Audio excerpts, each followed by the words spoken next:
welcome everybody to another episode of Hollywood Kitchen. Today, we are going to revisit the life, the legend, the career, and the food of Marilyn Monroe. And joining me for this is Benjamin. Benjamin is the president of the Some Like It Hot International Marilyn Monroe Fan Club. And he is also the publisher and editor of Marilyn Today magazine. So welcome, Benjamin, frequent Hollywood Kitchen contributor. Thank you so much, Carrie. Good to be back at Hollywood Kitchen, and so nice to meet you, Kristen. Yes, and Kristen Lopez, who is my friend. She made her Hollywood Kitchen debut recently when we made Veronica Lake's Meatloaf. And in spite of how that turned out, we're still friends, which is huge. Yes. Kind of huge. It just strengthened the dryness of the meatloaf, only strengthened the friendship. So it did. And Kristen is the film editor for The Wrap, and she is also the author of the upcoming book. But have you read the book from Turner Classic Movies? And is it Running Press? Yeah, Running Press. And Larry Edmonds is going to start having it next week. And the official book launch here in Los Angeles is going to be at the end of March 29th, right? Yeah. Yes, so I will post about that and stay tuned. So welcome both of you guys to Hollywood Kitchen. So happy you're here. I feel like I picked the wrong wall to face because I have the Marilyn picture on the other wall in my house. So given how crazy it has been this week in Los Angeles, I'm just glad you're here. For those of you who maybe have not read the headlines, I woke up to think it was raining the other morning, and I looked out and there were balls of like white ice falling down in front of my home in LA. It snowed in the Hollywood Hills. The power lines have been down.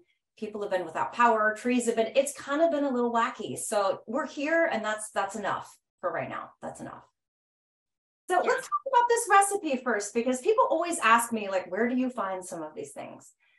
Jenny Hammerton, shout out to Jenny Hammerton of Silver Screen Suppers in the UK. She blogged about this recipe, which is how I first was aware of it. And Marilyn Monroe's cookbooks went up for auction in 2021. And in one of her cookbooks, this recipe was clipped out of a newspaper. And it even had some little doodling Marilyn did on the little piece of newspaper that fell out of the cookbook. So that's how I heard about this recipe and how I found out. So, Benjamin, when did you first kind of discover Marilyn Monroe? We'll each answer that question briefly before we start making the food. Well, I first saw Marilyn when I was like 10 years old. So that was back in the 1980s when they had Hollywood movies on German television at prime time. And I loved to be with my grandparents and had dinner with them. And often afterwards, we watched a movie. And one night they had River of No Return. And I was just fascinated by Marilyn, by her presence, her beauty, and how she interacted with a little boy in the movie. So I hadn't heard of her, and I didn't know she was already gone. But that was my really first impression of her.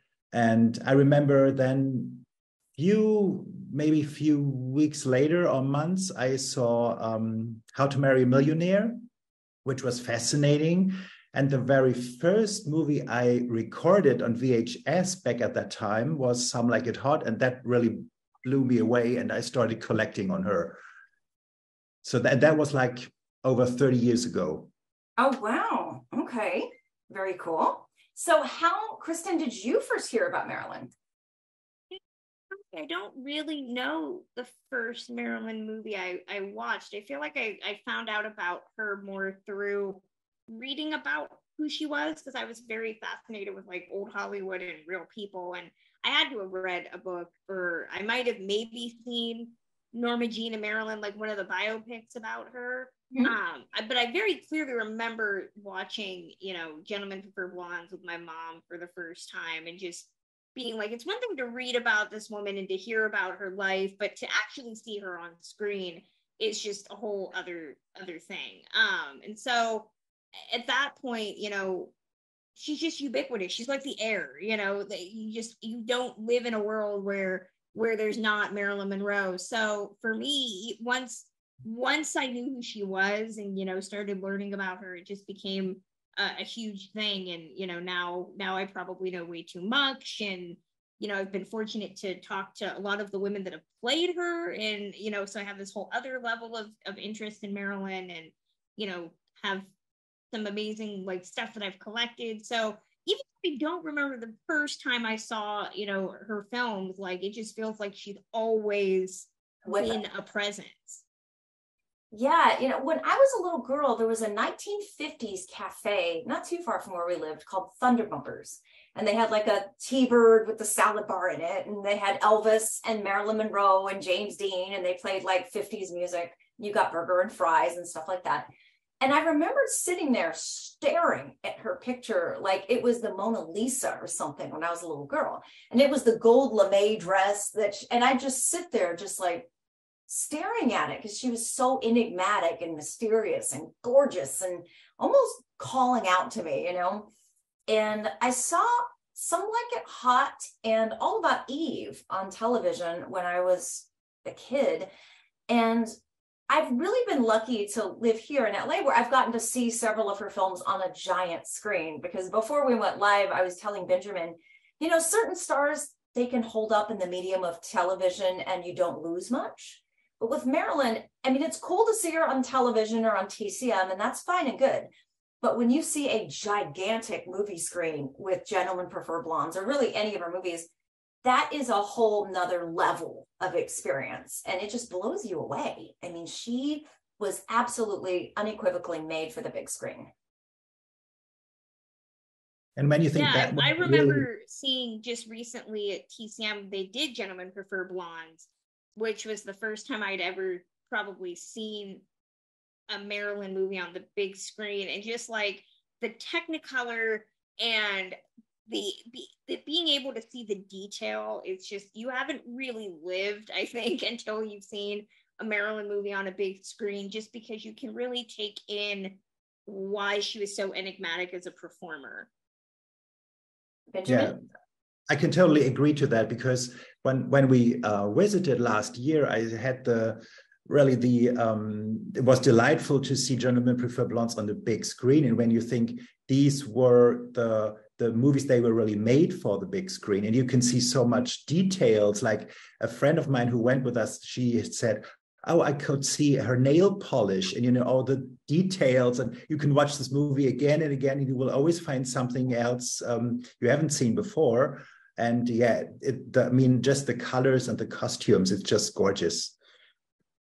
It absolutely is. So I want to dive into the recipe first, because I always like to get that kind of squared away early on. And as I mentioned, the recipe, I'll post about it when the episode's over. But again, it was a newspaper clipping that directly came out of Marilyn's scrapbook. Marilyn's cookbook that went up for auction a few years back. So what I want to do, I'm going to make a smaller version of this, because one of the problems I've had a few times on Hollywood Kitchen, especially with the Billy Dove feather cake, it'll make so darn much. Like half my fridge is that stuff. And I'm by myself, and it's just silly to have that much food, and trying to give it away to friends. But you know what I mean? I'm trying to scale down. So Benjamin has made this due to the craziness on many, many fronts of this past week. I didn't have time to test cook. So Benjamin, you're going to walk me through this process.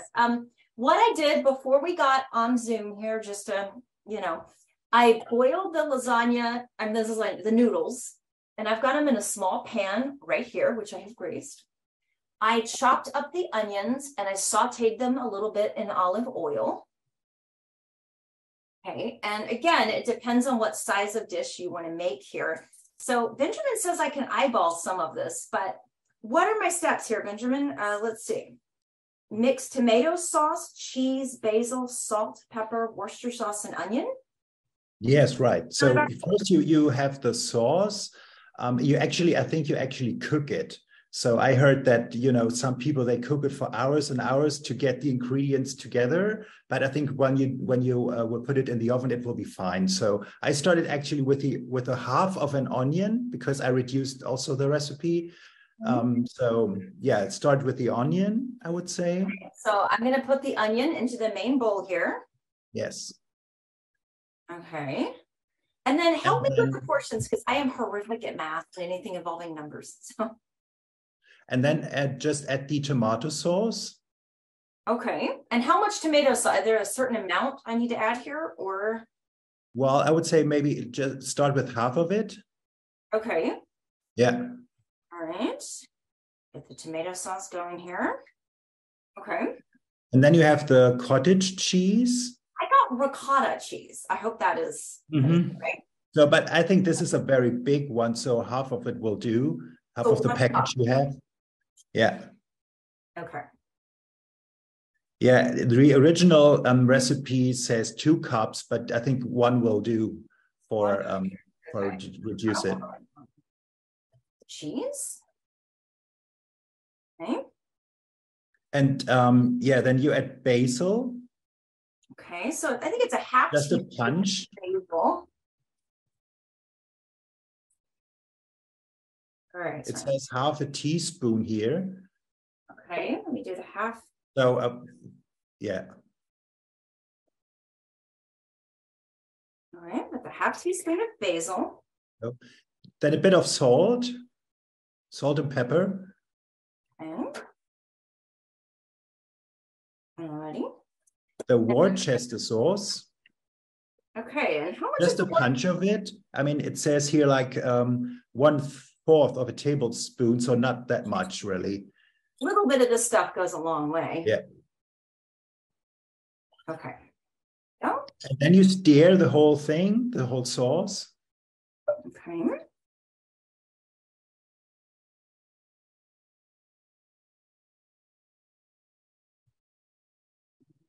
Try not to get it everywhere. Yeah. And I actually think you cook it because then it becomes more softer. But I think we will be fine to put it in the oven. Okay. All right. So then I add it to the main pan here with the lasagna. Yes. So you have the noodles already laid out there. Ooh, and then you put the sauce over it. Okay. Let me. All right. Putting the sauce over it. And then sure. Then you put a layer of cheddar cheese. So you can do it like you do the whole thing, but you can also make different layers. So you start with the noodles and then the sauce, cheese, and put it again over and over. Okay. Well, I used the whole amount, Benjamin, and this is the first, this is like layer 1 right here. Yes. So do you have like cheddar cheese?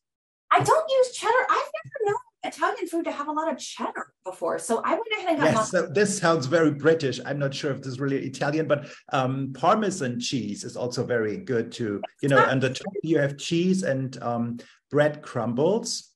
Okay, so do I add the other layer or do I add the cheese right now? Well, for the other layer, you have to put another layer of noodles, actually. Okay, let me go grab those. Okay. Okay. All right, here's the other layer of noodles. I laid them all out on a cookie sheet after boiling them so they can kind of flatten out here. Okay. Ah, they're sticking together. Hang on. Yeah. Okay. Now, next. Okay. So, and do you have, I don't think you have much of the sauce left, do you? Because it's all under there. Or you can add the other thing because you have half of the tomato sauce and the cottage cheese. So just stir it together again, and then you make another layer. Okay. So we have all the ingredients. Okay, scooping out more of this ricotta cheese. Yeah.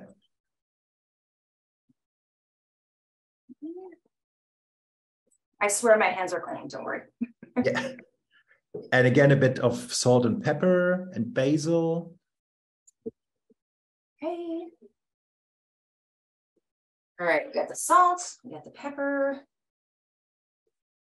a little bit of basil. Yeah. And a little bit of Worcester sauce. Okay.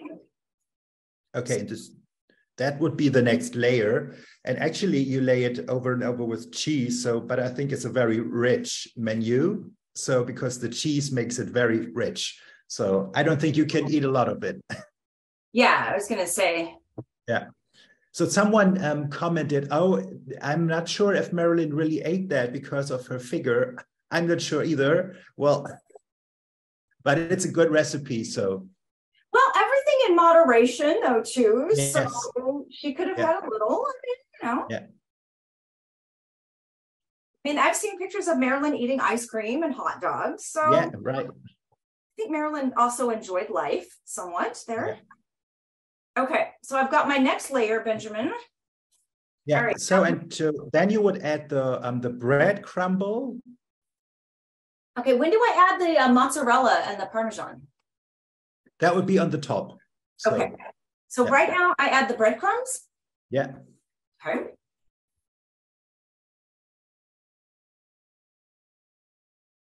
This, I think, is to make it a bit like crispy. Mm-hmm.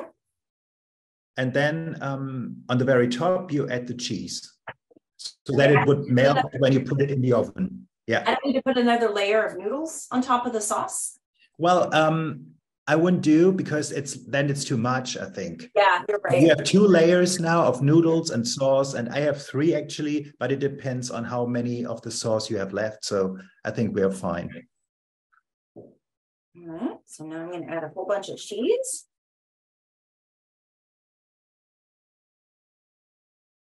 Okay, so I've got the cheese. I've got the mozzarella cheese. Yeah. And then I've got the Parmesan and Romano. Mm-hmm. Okay. And should I add some parsley to the top? Yes, I would do that. Yeah. What about I have a little bit of sauce left over. Do I add any of the tomato sauce to the top? Well, you can. I think you actually, well, I think it will go through the cheese, which is okay. Actually, I think you end up with a layer of cheese. So that would be melt into when you put it in the oven. Okay. So, but you can do also like, as you like, some kind of the tomato sauce on top, maybe just a bit of it. That will be fine, I think. I'll just put a little bit on a few. Yes, that's right. Yeah. Just a tiny bit. And by the way, I've already preheated the oven at 375 degrees. So here's how it's going to look. Exactly. And then it goes in the oven for just like 20 minutes. So I did mine 20 minutes and that was fine. All right. Well, that is what I'm going to do. All right. So I'm going to set the iPhone timer right now. And let's start talking about Marilyn, because guys, there's some stars that you can kind of talk about and then you're done. Marilyn is not one of those. There is always something to talk about. So Benjamin, there's been a lot of Marilyn news this last year. So tell us what's been going on. Well, just this year, it's the 70th anniversary of Marilyn's 3 movies that made her really a superstar. Of course, it's Niagara, which I think premiered. I mean, maybe Kirsten, you know it, like I think it was end of January in Canada, and then it went to the US, I think in February. And then, of course, there was Gentlemen Prefer Blondes coming in the summer. And the end of 1953, there was, of course, How to Marry a Millionaire. And so you can say that 70 years ago, 1953 was Marilyn's like her big year, her big breakthrough year. And so it's great to celebrate the anniversary of those movies. I will do it actually in the next issue of the magazine. So spoilering a bit, we will take a look back at Niagara and have some background information. And it's very interesting because none of the actors were actually planned to play the parts. And it's like when you think of Ava Gardner or someone who was at MGM, I think 20th Century Fox at that time, they didn't know what to do with Marilyn, really. She made many movies, I think like 17 or something. But then they decided to put her in Niagara, which was totally counterpart Marilyn or not typical Marilyn movie. But I think it's stunning when you see it. I just watched it the other night. And yeah, as you said, it's really made for the big screen just to see her and the colors. And I mean, great. Yeah. So we've got that. And then also we have the release of the film Blonde. I'm going to admit up front, I am a grumpy old man who's like 100, and I own that. And I have not seen Blonde, and I have no plans to. But you guys have. So discuss. Kristen? It's trash. I mean, that's what I heard.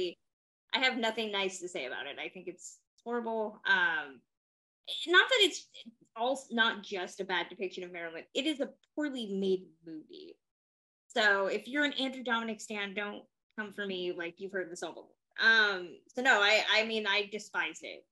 I knew it was not going to make me happy because most of the Marilyn biopics do not really have any interest in telling her story with any type of compassion or authenticity. But it's just as garbage. It's horrible. Yeah, I read that it was very misogynistic, and I thought I cannot contribute 3 hours of my life to this.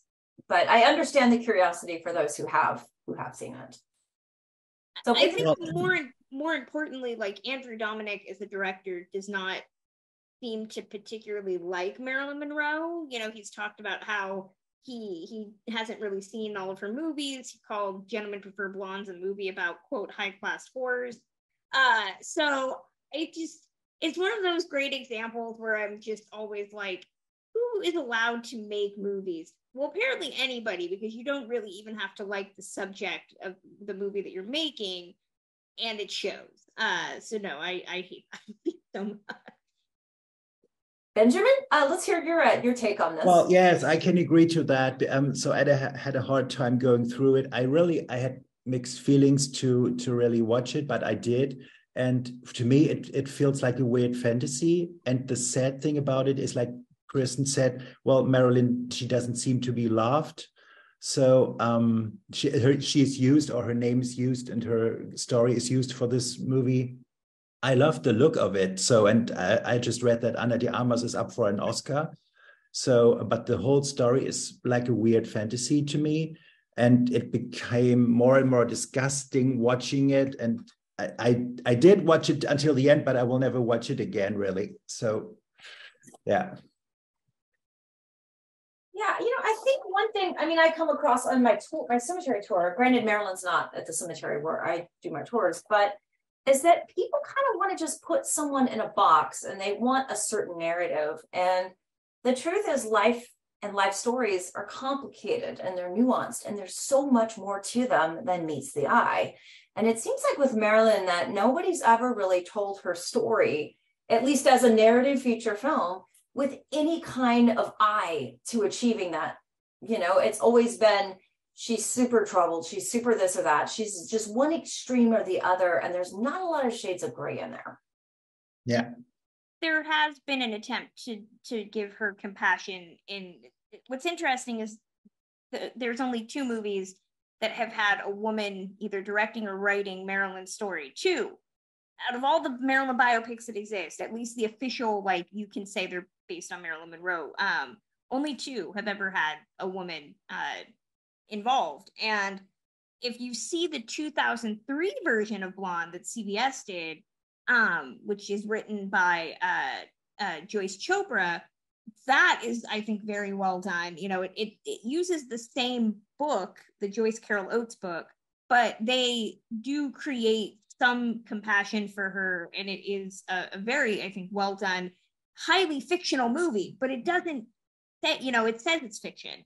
My favorite Marilyn biopic is the 2015 Lifetime one that they did, Secret Life of Marilyn Monroe, which is directed by Laurie Collier, who did Sherry Baby. And that is like the gold standard for me of biopics in terms of crafting a Marilyn that is empathetic, and it's not an exploitative movie by any stretch. It focuses the lens on, like, how Marilyn was not only failed by the studio system, but how, like, the lack of appreciation from women, affected her. Like, it's a really nuanced, unique take. And the only detriment to it was that it was released for Lifetime when they were attempting to rebrand. And I think it came out just a couple of months either before or after the Lindsay Lohan, Liz and Dick. So I think there was more of a comical edge to it, unfortunately, and it got labeled as, oh, it's a Lifetime movie, and it's really not. It's a very well-made movie. And I'm fortunate to know the actress who played Marilyn, and we both kind of joked when Blonde came out, what if Secret Life of Marilyn Monroe had gotten the budget that Andrew Dominik had gotten? And that it's very frustrating that I think male directors and male screenwriters really see Marilyn as this object of, like, how can a woman so hot be so screwed up, and that's their entry point in. And that really misses the point entirely. So I always say, like, the next Marilyn movie if we ever need another biopic, if it's not written or directed by a woman, you're going to get the same old swill, because that's what we've gotten historically, since the 1970s. Well, I think too, it's people just don't take her seriously as an artist, because I mean, she had director approval. I think she had script approval. Correct me if I'm wrong. She worked with Billy Wilder, John Huston, Howard Hawks. I mean, A-list directors. She had her own production company at one point. This is not a dummy. This is not a perpetual victim who is just passive in the world. I mean, she studied, as we know, for like a whole year at the Actors Studio in New York to work on her craft. So she took it seriously. She took her business seriously, her craft seriously. This wasn't just a bimbo. And you're right, Kristen. I think it's really hard for people to see her in a complicated way. They just see her as the dumb blonde. And it's so reductive and ridiculous, really. Yeah, I think the one reason might be that the Marilyn Monroe persona became so much larger than life and so iconic. But you have to keep in mind that this was a real person behind, and she was a working actress. And well, I think she knew about it. She sometimes played with it when she said, "Oh, shall I be her?" And then it was like she was switching the light on, and then she was Marilyn Monroe. But of course, she was another private person behind. And it makes me sad when you see footages of hers, like press conferences, or, the camera is focusing on her body, and, she was asked those totally inadequate and stupid questions. And she always was very charming to it, and she smiled to it. And so I think from today's point of view would say, oh, this is so inappropriate, I won't answer this. So, but she was always very charming and smiling to it, and very sweet. I mean, this is also something I connect to her, that she was a very kind and very sweet person. Yeah, I mean, I just think there's just so much more there than what people see. I think that Hollywood, unfortunately, especially because biopics now are so often assumed to be truthful, even though Joyce Carol Oates has said Blonde is a work of fiction, which you're using Marilyn Monroe's life, you're using all of the people from her life, her name, her name, like, okay, whatever. That holds very little water. But I think that because audiences are not separating fact from fiction, they're just taking the movie as truth. It happens with all of the actresses. I mean, Jean Harlow, there's 2 Jean Harlow biopics. Both of them are flawed in their own ways, but also emphasize the exploitative.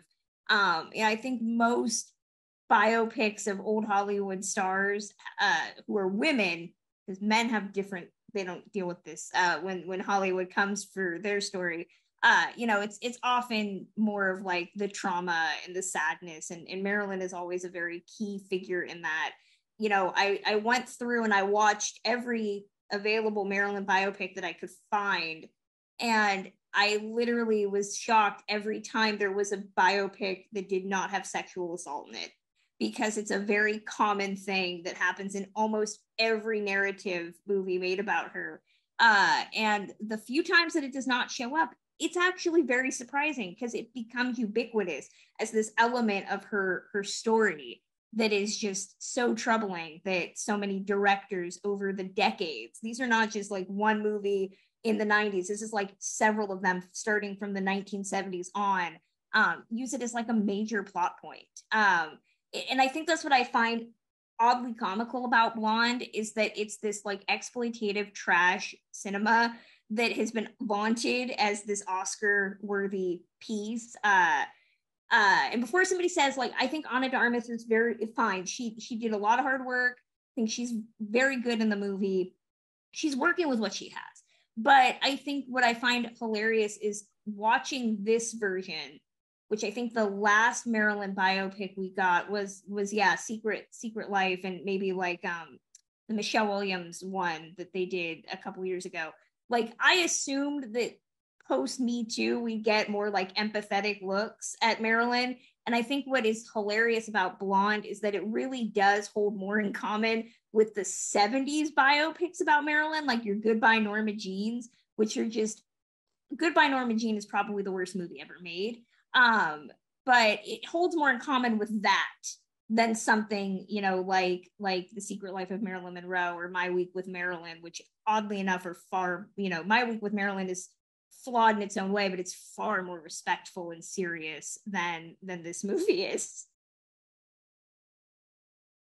Yeah, I did like My Week with Marilyn, although it's a piece of fiction, but I liked I saw interviews with Michelle Williams and her attitude towards Marilyn. She really focused on her as an actress, so not just as a performer. And I loved her performance in that, although it might be a piece of fiction. But I mean, it's very hard to film a whole life in one movie. So I like the idea to just pick out one certain part, which was in that movie, the Prince and the Showgirl showed in Britain and her time in England. And maybe it's a better idea to pick a certain point out of her life than, you know, dealing with all those false information again and again, which is very tiring, of course.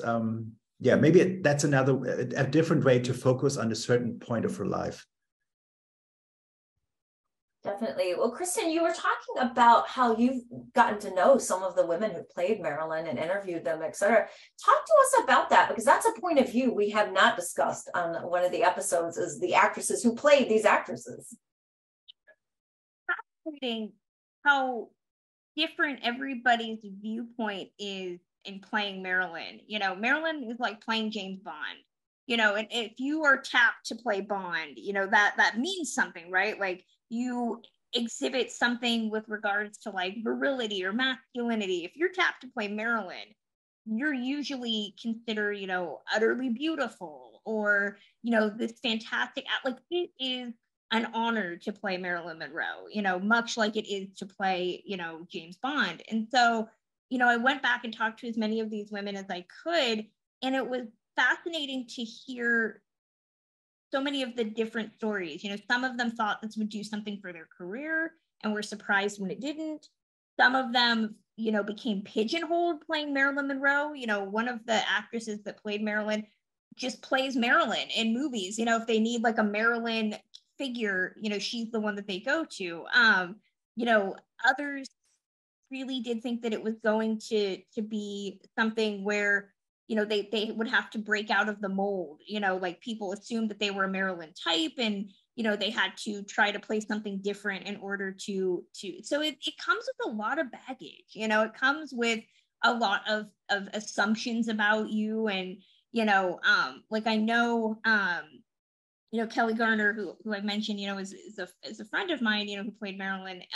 She talked about, you know, just how stressful it was to play her, because people would look at that performance after and would say, you know, she's too sexy to be an ingenue, but she's too you know, she's not sexy enough to play, you know, something. And this is a woman that's worked with Martin Scorsese. You know, she thought that, you know, the role was really something that kind of, she would have to break out of it, and she would have to try to do something different. And she has, you know, she's definitely played some amazing parts, but, you know, to watch that performance, you're like, why didn't this catapult her to the A-list? You know, why is, you know, this is my biased opinion, you know, why is she not up there with, you know, Michelle Williams in terms of, you know, being like an amazing actress? I think her performance warrants it.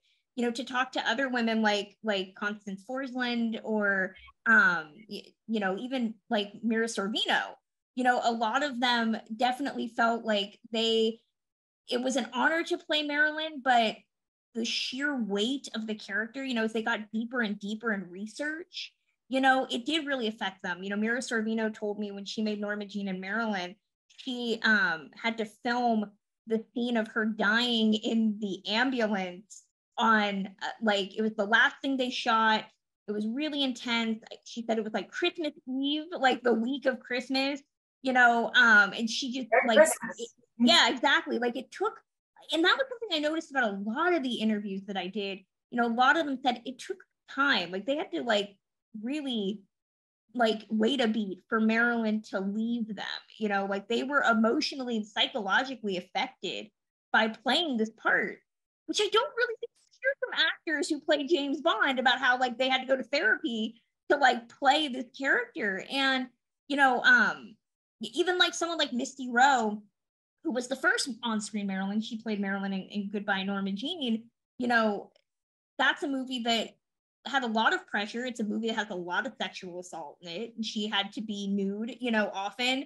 And she definitely felt exploited. You know, she was like, it was definitely like a big shot for her career, but you know, at what cost? And you know, her and the director had a huge falling out. He ended up using footage of her from the first film to make a sequel without her consent. You know, so there's a lot of stuff that comes with playing Marilyn. And the judgment too. I think what I noticed was a lot of these women talked about the judgment of people that would see them afterwards and would be like, you know, they were compared to Marilyn because they'd played her once. You know, which is really fascinating. I mean, I don't think all of them felt that. You know, Mira Sorvino had a career well before she played Marilyn. So did Ashley Judd and Michelle Williams, clearly. You know, like, but I think a lot of the actors that played Marilyn for like television, smaller actresses, definitely had to struggle with the comparisons of like, well, you played Marilyn, now what are you going to do? Well, where do you go from there? I guess. Exactly. That's a huge question. You know, where do you go from there? And you know, I think to like, you know, in the case of like Secret Life, which again should have given all of these people. I mean, it's a movie that has Susan Sarandon, Jeffrey Dean Morgan, you know, huge names in it, and it should have definitely gotten more attention. You know, I think Kelly, you know, and Lori Collier both told me, you know, the budget for promoting the movie for Emmys just wasn't there. You know, like they didn't do what they should have, you know, and it definitely stung. You know, I know Lori Collier was very blunt about, you know, she did feel it hurt a little bit that the movie didn't get recognized. And I'm angry right there with them because I think that it definitely should have, you know, had it gone to maybe a different network that wasn't so commonly associated with like women's trauma porn, like maybe things would have been different. You know, maybe if it had gone to Netflix or if Netflix had been doing that sort of thing. You know, so playing Marilyn is definitely one of those things where you're like, it's a great honor and you get to like be associated with the most famous woman in the world, but the association with the most famous woman in the world brings all of the same issues she had to the forefront in terms of like the sexism and the misogyny and the struggle to be taken seriously. Like it just transfers at that point. Like, and what is it about the role and Marilyn Monroe that does that compared to other long-standing characters, you know, like a James Bond that we've, you know, or Hercule Poirot or Miss Marple? Like, why does Marilyn come with these things compared to other fictional characters that are ubiquitous in pop culture? Hold that thought. I gotta take the pasta out of the oven, the lasagna out of the oven, and check on it. Hang on a second.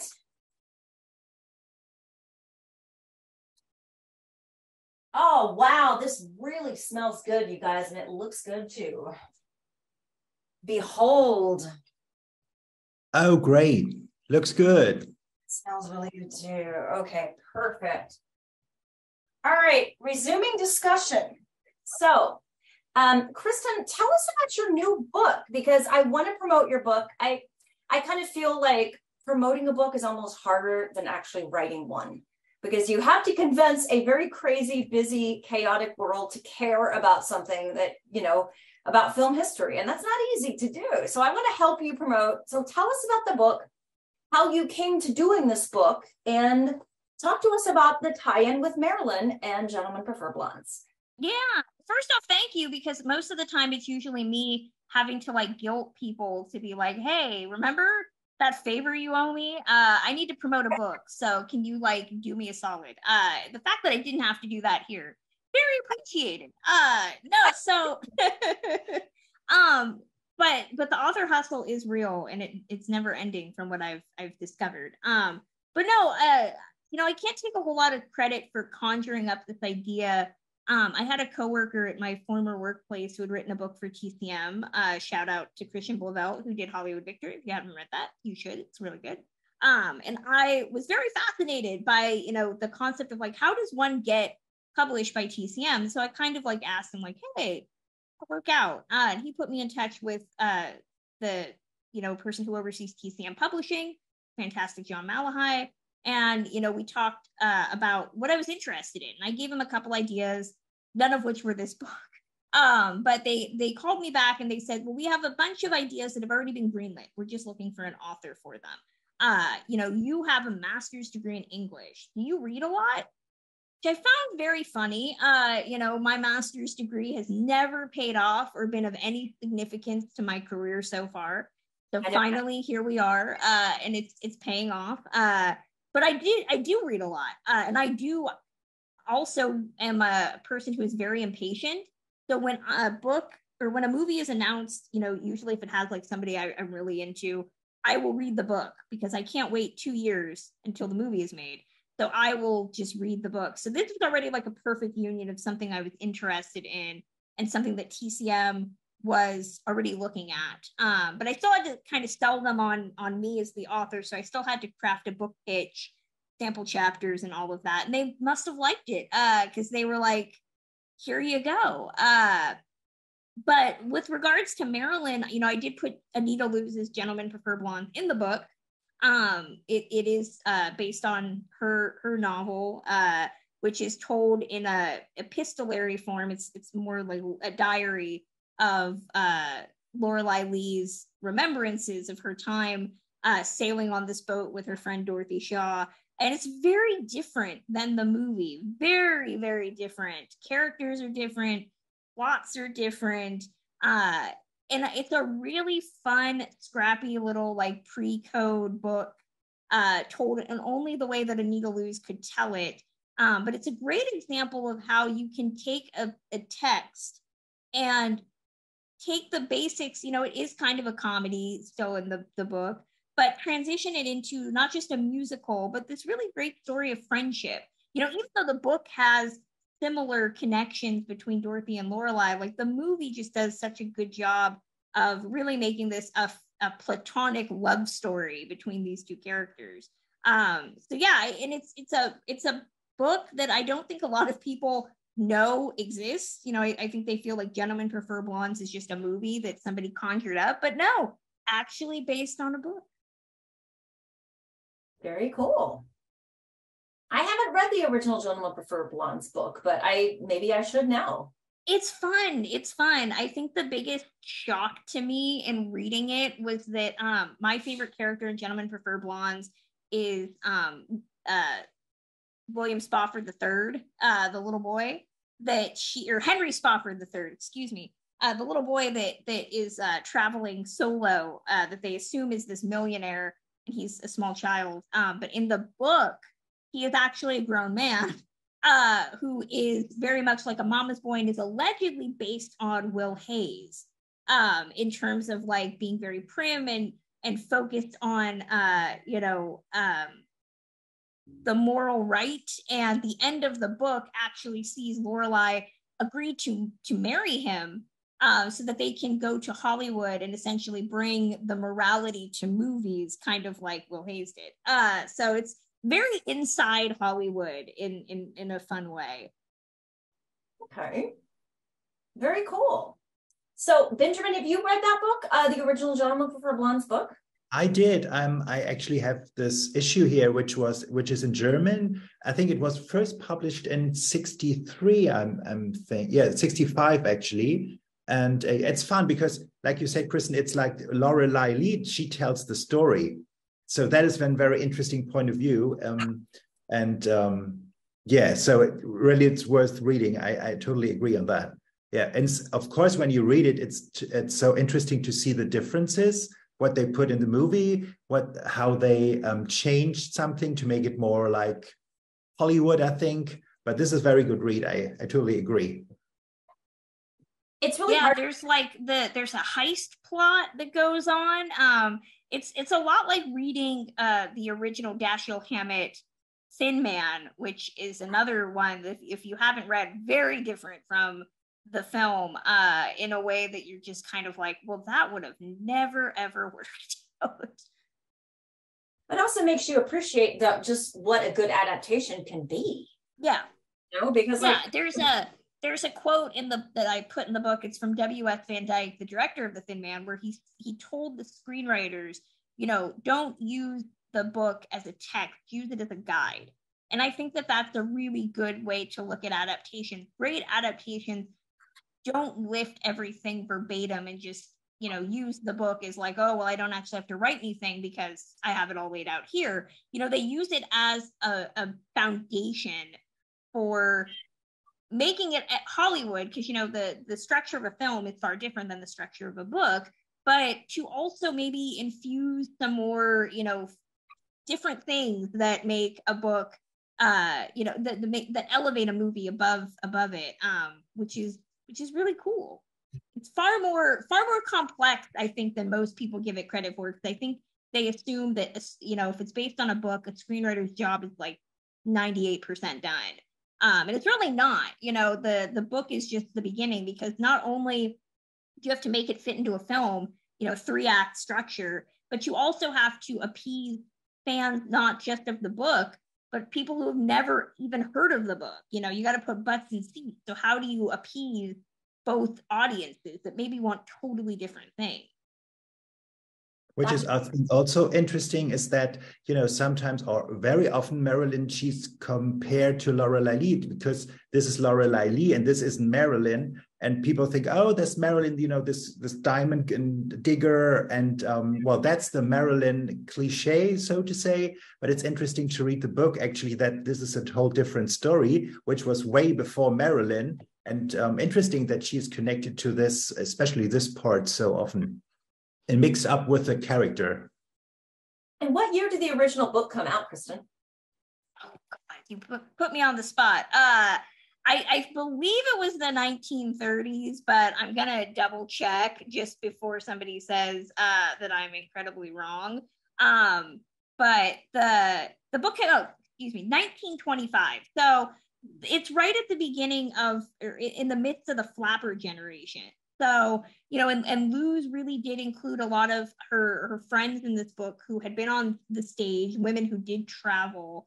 And the flappers were really being persecuted as kind of these loose women, who were only interested in diamonds and, sex and all of this. And the Lorelei Lee in the book, which many say is based off of Luz herself, he's not stupid, and much like Lorelei Lee in the movie is not stupid. If anything, I think the Lorelei Lee in the book is just a touch more cynical, because their whole thing is, this is about survival. This is about trying to find safety and stability. And like, the men are clearly into this. So, why are we not giving them guff for clearly wanting these types of women instead of persecuting women who are trying to adhere to a male ideal?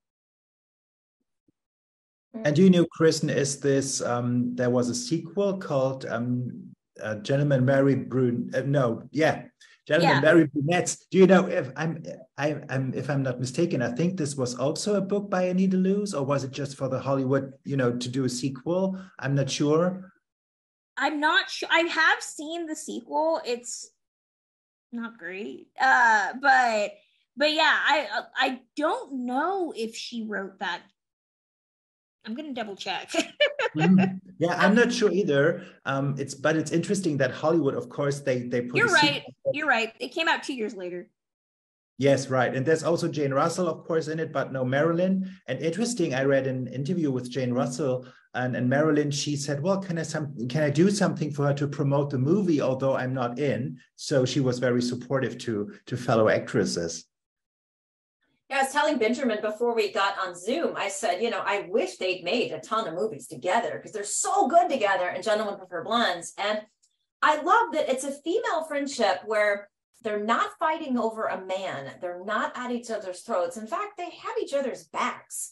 And I really love that. There's such a great friendship and loyalty between them. And to me, maybe it's just the way I've looked at it, but I saw Marilyn's Dumb Blonde as a complete comic fabrication. And I love the way every time she hears the word diamonds, her eyes start spinning like the cherries in a slot machine, you know? I mean, to me, that's so funny and so incredibly deliberate, you know, comic thing on her part. And I just don't think Marilyn gets enough credit as an actress because she's so funny. And then she can rip your heart out in movies like Bus Stop or The Misfits, which both those are great, but I cannot sit through them ever again because they're so heartbreaking. I mean, The Misfits, when she's in the middle of the desert and she starts screaming no at Gable to not hurt those horses. I'm never going to be able to sit through that again. And then Bus Stop, Kristen, I know you'll agree with this. I just wanted to yell at the screen, run, Marilyn, run, because that man is so terrible to her, and yet she sticks around. So, but I mean, she does rip your heart out, and she has that ability. You know? Yeah, and I think what's frustrating about Gentlemen Prefer Blondes, as much as I love it, you know, most people know that Marilyn Monroe is severely underpaid compared to Jane Russell. You know, if there's one good scene in Blonde, where it's Ana de Armas on the phone talking about how she's the blonde and Gentlemen Prefer Blondes and she's not getting any significant money, you know, which I think is even more heartbreaking today to see how she's been commodified just in general. You know, I live near Hollywood, and there is a drug rehabilitation center in right on Hollywood Boulevard that uses her photo to promote this drug rehab, and I think LA County has used her image to promote the foster system. So I mean, there's really, like, we slap her image on everything, which is really upsetting, you know, because she doesn't get that money, clearly, because she's no longer with us. But you know, none of her family or, you know, any of the people associated with her, even tangentially, you know, her estate went to Lee Strasberg, and when Strasberg died, it went to his last wife, who was significantly younger than him. You know, and she, I think, sold it off to a memorabilia company that now owns it and can do whatever they want with her image. And I think that that's the saddest thing, you know, is that even in death, she's being commodified as this object and is not getting, you know, her due. You know, even her costumes don't get any respect, as we've seen post, you know, Met Gala. That is another story we got to talk about, because I love vintage clothing and film costuming so much. And that is, I hate it when people online would say, oh, it's just a dress. And I'm like, no, that is not just a dress. That is a work of art. That is a piece of impeccable craftsmanship. And to let somebody wear that is basically damaging an American cultural artifact, I would go so far to say. And it's ironic that I believe the Met Ball is intended to raise money for preservation of their clothing archive, if I'm not mistaken. And yet they let someone like Kim Kardashian wear that dress, which is flying in the face of the mission they're trying to raise money for. Well, the Met Gala did not have any say in her wearing it. The dress is unfortunately owned by Ripley, the museum. And there was a really interesting thread in the wake of the Kardashian thing that one of my favorite fashion historians, Kimberly Chapman, wrote about how the commodification of costumes being sold to private sellers allows for this stuff to happen, because they don't have any interest in preservation. This is just something that they own and that they can allow anybody to wear. Should it be in a museum? Yes, it should. But unless a museum is buying these items at auction, there's really nothing that you can do. It's why, you know, I always get sad about all of the items that Todd Fisher has sold from the Debbie Reynolds collection, because that stuff is all going to private sellers who will probably sell them again. So it's more on Ripley's, I think, than the Met, you know. But you know, my co-host who I do my podcast Ticklish Business with, and we disagree a little bit on this, you know, because I know she says if anybody was going to wear it, you know, Kim Kardashian, you know, definitely should have. You know, she's up there in terms of our celebrity, in terms of celebrity name recognition. I think for me, what I'm more irritated by is just the lack of care and consideration. Like, sure, if we were gonna do this, there definitely needed to be, I think, like do it like you're restoring a art, a painting. To watch the video of Kim Kardashian being put into this dress and to watch the Ripley's employees with just basic gloves just shove it and like try to get everything on. It's almost like would and I know we have bad examples of like, museum restoration, like painting restoration that's gone bad. This is that example, where you're just like, where was the historian to sit there and be like, look, okay, if we're going to do this, we're going to do this right, but they own it. They can do whatever they want. They can take it out in the street and burn it if they want to, which is a whole thing about, plastic film artifacts that just pains me to no end. That they're scattered to the winds, and whoever owns them can do whatever they want. It's never been huge on foresight, because I've talked to older film history collectors that they tell me, like in the 60s and 70s, they would go dumpster diving in Hollywood because studios would throw costumes in the trash, scripts, props. I mean, this town, and I love Hollywood, of course, but it's never had a real sense of its own history. Like the Academy Museum, they've borrowed a lot of things or had different people like Spielberg buy them and donate them. But it's like, I just wish they would have been buying all this stuff decades and decades and decades ago, when it could have been gotten at a great price, when it could have been salvaged. And it's not that it's only them, but I think there's just a long history here of not regarding history. Yeah, I think if anything, they could have used a reproduction, or something. There's great strides being made in terms of like recreating vintage stuff. I'm a big fan of I have some of that kind of stuff where it's been I'm a big fan of like the Hollywood collection that does replicas of vintage jewelry. They've done several of Marilyn's, big ring. I mean, there's ways to do it instead of actually taking an original costume, which I believe that's not the first Marilyn costume Kim Kardashian wore, but it is the most famous. And yeah, I just feel like some of those, it's like taking the Mona Lisa and just like hanging it in your living room. If Glass Onion taught us anything, there's a reason stuff like that needs to stay where it is.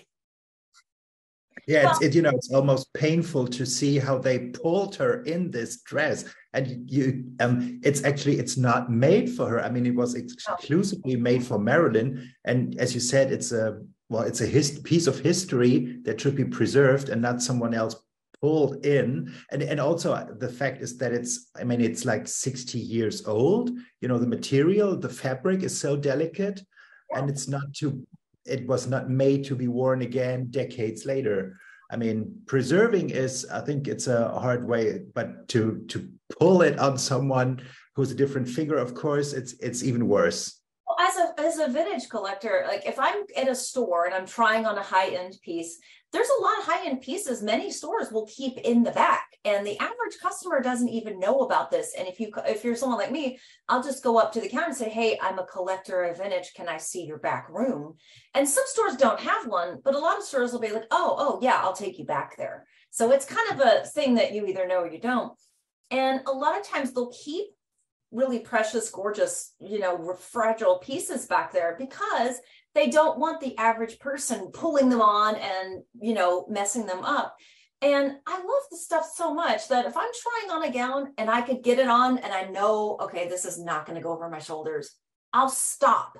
I won't like force it down because I know that fabric is anywhere from 50 to 90, 100 years old. So if I can tell from the get-go it's not going to fit, I let it go.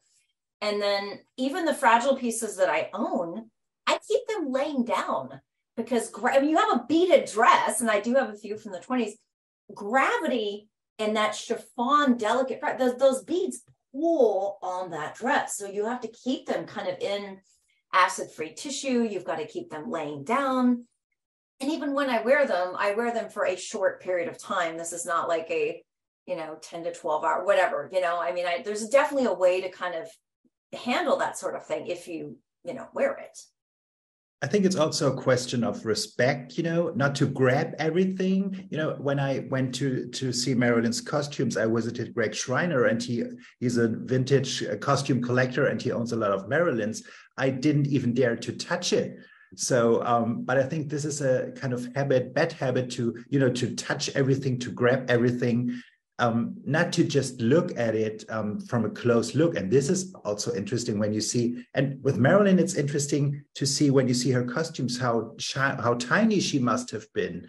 She was always promoted as this bombshell, voluptuous and everything. But when you see her actual costumes, you can see, oh, this must have been a tiny woman. So that's another interesting point, how big she became on the screen and how big this image became, and how less it had to do with the actual person behind this. It's a real disconnect. Yeah. Well, and I disagree with your co-host about Kim Kardashian, because it's like, brief rant. She doesn't sing, she doesn't dance, she doesn't act, she doesn't write. I'm super confused as to what she contributes to the world.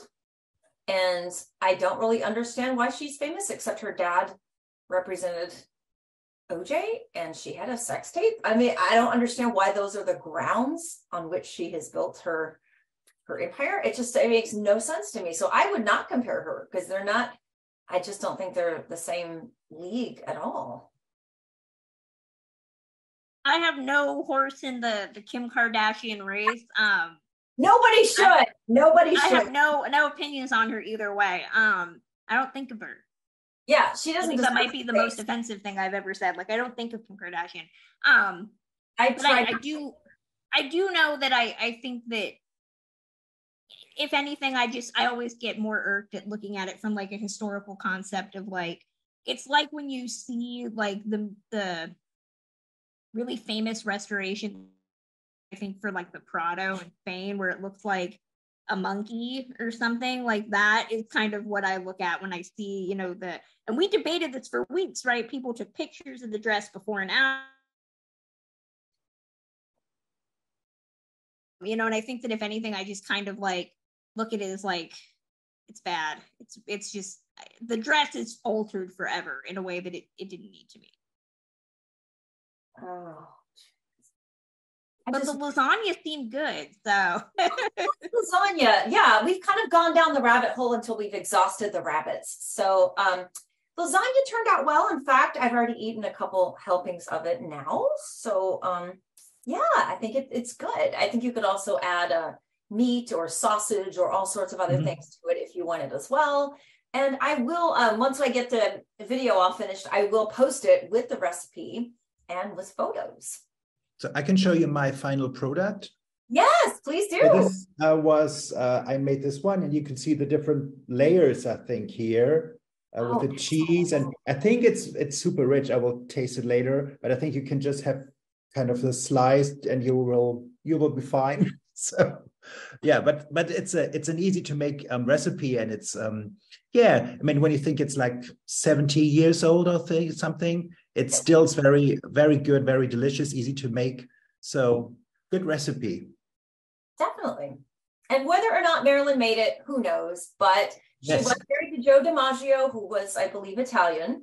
And also, having grown up in the foster care system the way she did and how she did, I can't imagine that she maybe learned to fend for herself in terms of making her own food or, something like that. I'm assuming better than Veronica Lake's meatloaf. Yeah, that just really did not go according to plan. Just so didn't. We still love Veronica, though. We still need to get together. We do. Even if she couldn't cook, I still love her. The love has not died, darn it. Should we look, Benjamin, and see if anybody's asking questions here? Oh, yes. For some reason, every time I do this on my phone, the questions never pop up until like well after the episode is over. But let's see. Are we getting anything? Well, people say the lasagna looks great and it's really worth to make it. So try it yourself. People are talking about the dress. Yeah, it's so fragile. I mean, even on the photos, you can see how fragile it is. Oh, yeah, someone mentioned the Hotel del Coronado. That's a terrific place and down in San Diego where they shot Some Like It Hot. And hot tip, there is a beautiful historic hotel down the street from the Del Coronado that's like a fraction of the price. So if you go to San Diego, you can look up that place and stay down the street for a lot less and just walk down to the Coronado. Let's see. Yeah, Anita, you're going to make the lasagna and modify it to make it keto. If you guys, by the way, ever make any of the recipes we do on Hollywood Kitchen, send me photos or tag me, hashtag Hollywood Kitchen, or let me know, because I think it's kind of fun to share what we make and how it turns out, and even how people alter it or customize it for their taste. So I definitely love it when people join the fun.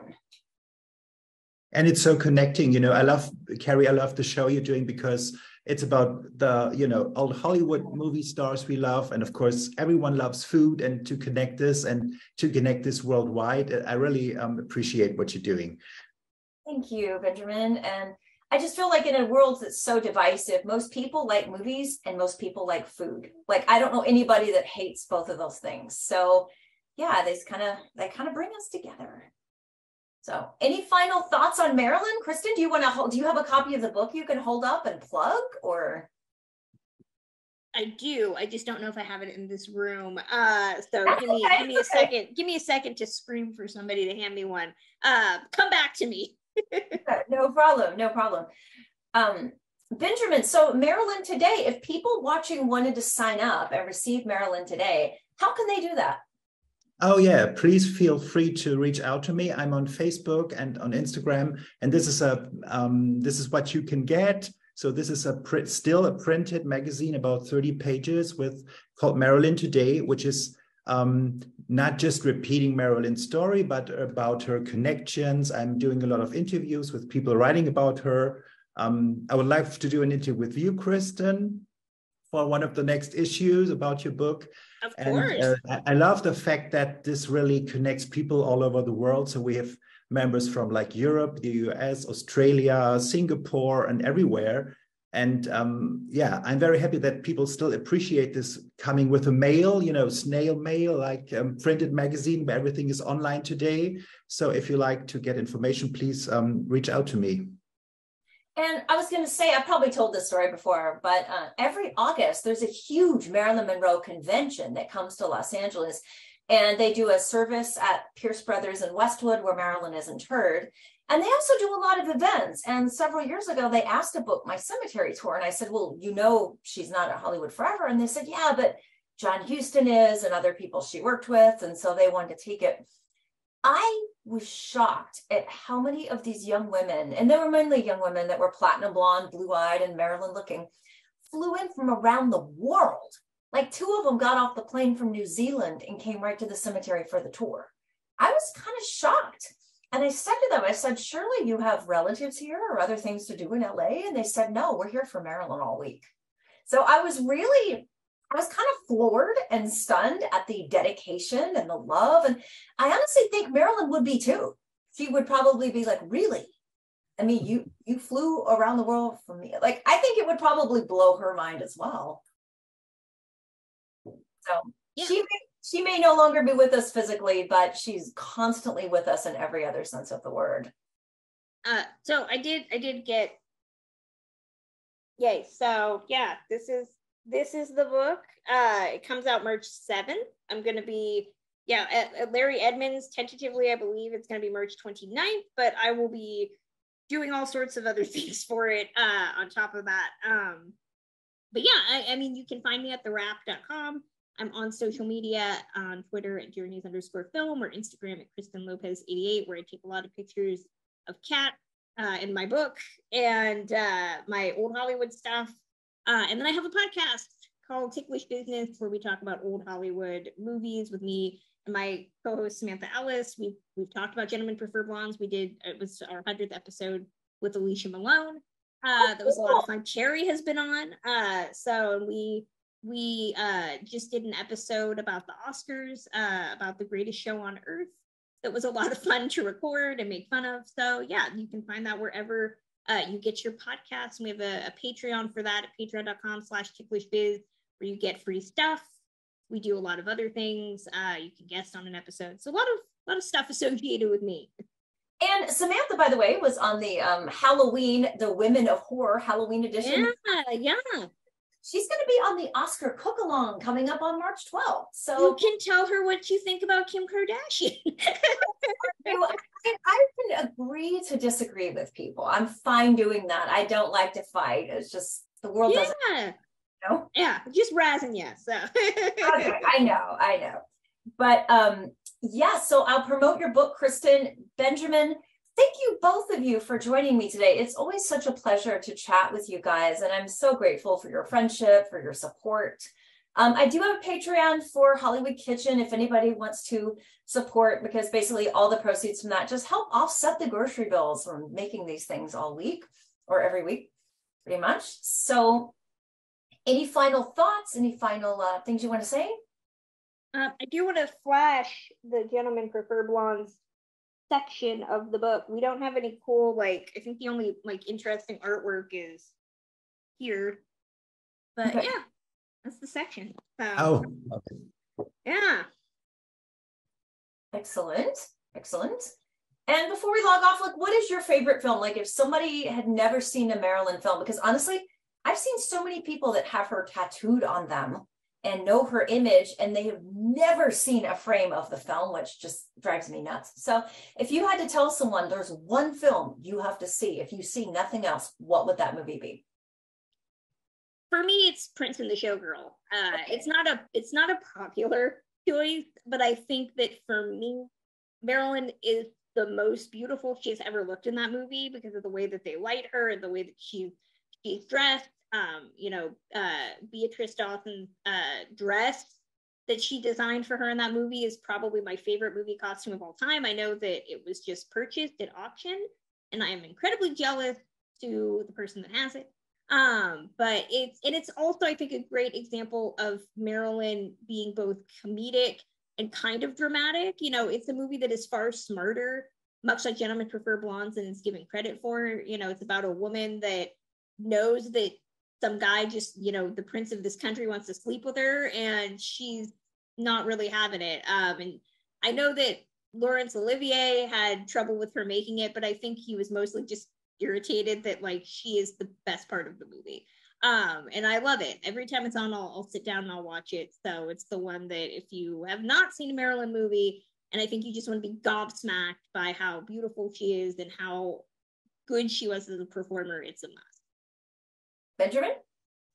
Oh, hard to pick one. So I'm going either Gentlemen Prefer Blondes, but I would definitely pick Some Like It Hot, because this is a jewel of a movie. I mean, it's not just Marilyn, it's Billy Wilder, it's the 1920s, the costumes. It's a very fast movie. It stood the test of time very well, and you can see it again and again, and you will always find new aspects to it.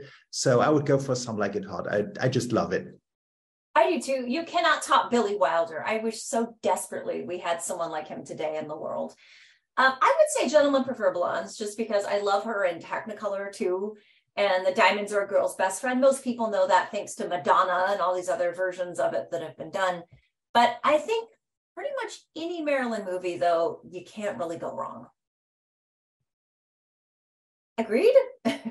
Absolutely. Definitely, yeah. All right, guys. Well, thank you both so much for tuning in. Thank you to everybody out there watching. And stay tuned for more food, fun, and film history from Hollywood Kitchen.